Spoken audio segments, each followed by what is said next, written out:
फिरोज शाह तुगलक रे शासक है। मोहम्मद बिन तुगलक के चचेरे भाई गद्दी पर बैठते हैं और सारे ऋणों को माफ कर देते हैं जितने भी सुल्तान द्वारा पहले लगाए गए थे। शरिया के अकॉर्डिंग जो भी कर होते हैं, खराज, जकात, जजिया, उनको लगाते हैं।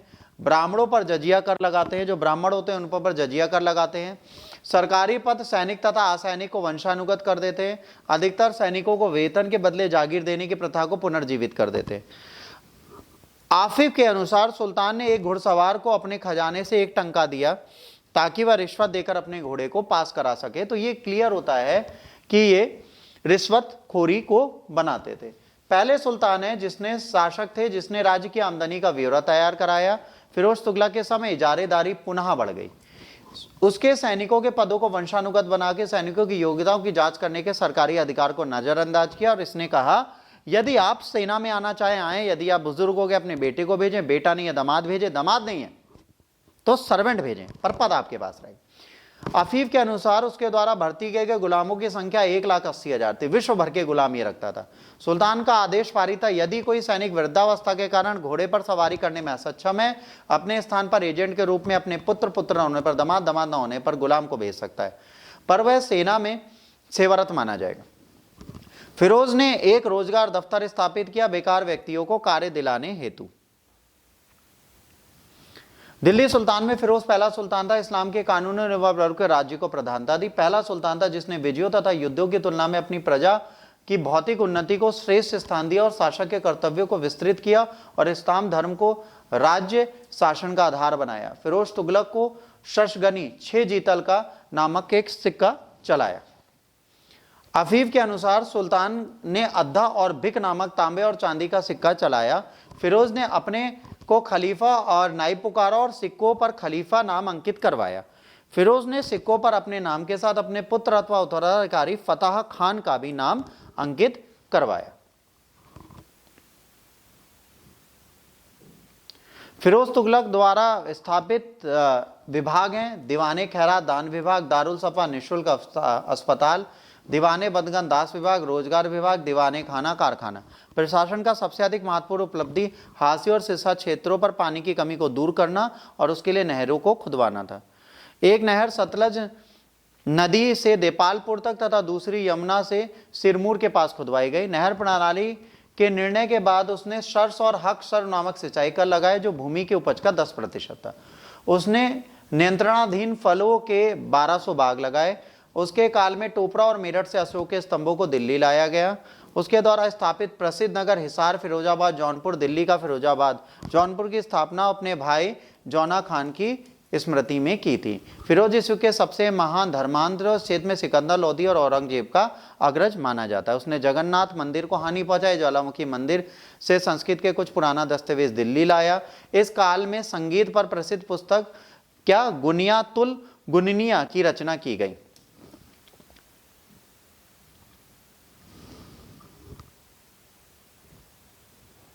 फिरोज के साथ अंतिम काल में गंभीर राजनीतिक तथा आर्थिक संकट उत्पन्न हो गया और उसकी मृत्यु के बाद तुगलक साम्राज्य छिन्न भिन्न हो गया। फिरोज के उत्तराधिकारी उसके पौत्र तुगलक शाह गयासुद्दीन तुगलक द्वितीय के नाम से गद्दी पर बैठे। उसके बाद 3 शासक अबूबकर, मोहम्मद शाह, अलाउद्दीन, सिकंदर शाह गद्दी पर बैठे। इसके बाद आते नसीरुद्दीन महमूद। ये तुगलक वंश के बच्चों अंतिम शासक माने जाते हैं। ठीक है,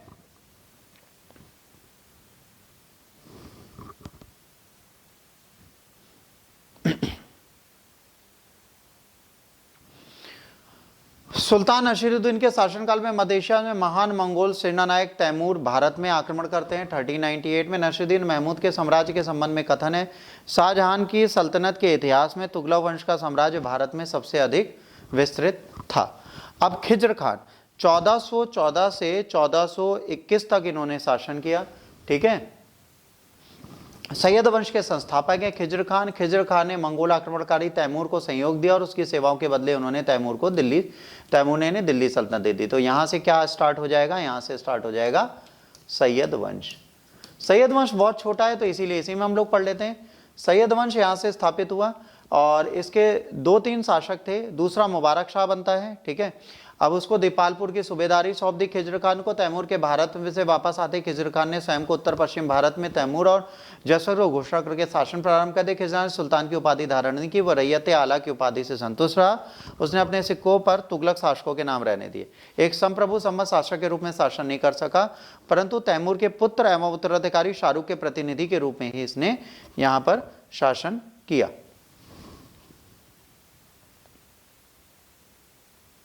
इसके बाद मुबारक शाह थे। मुबारक शाह ने शाह की उपाधि धारण की, अपने नाम का खुतबा पढ़ाया और अपने नाम के सिक्के चलाए। उसने तारीख मुबारक शाही के लेखक अहिया बिन सरहंदी को संरक्षण प्रदान किया। मोहम्मद शाह ने बहलोल को अपना पुत्र कहकर पुलारा और खाने खाना की उपाधि से विभूषित किया। अलाउद्दीन आदिल शाह। अलाउद्दीन आदिल शाह इस वंश के अंतिम शासक थे।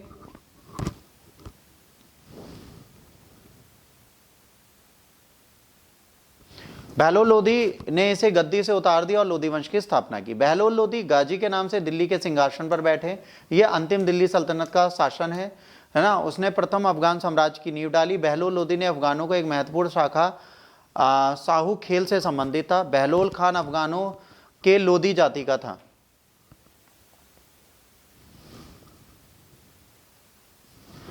और बहलोल लोधी ने सिक्के चलाए और अकबर से पहले तक उत्तर भारत में विनिमय का मुख्य साधन यही बना रहा।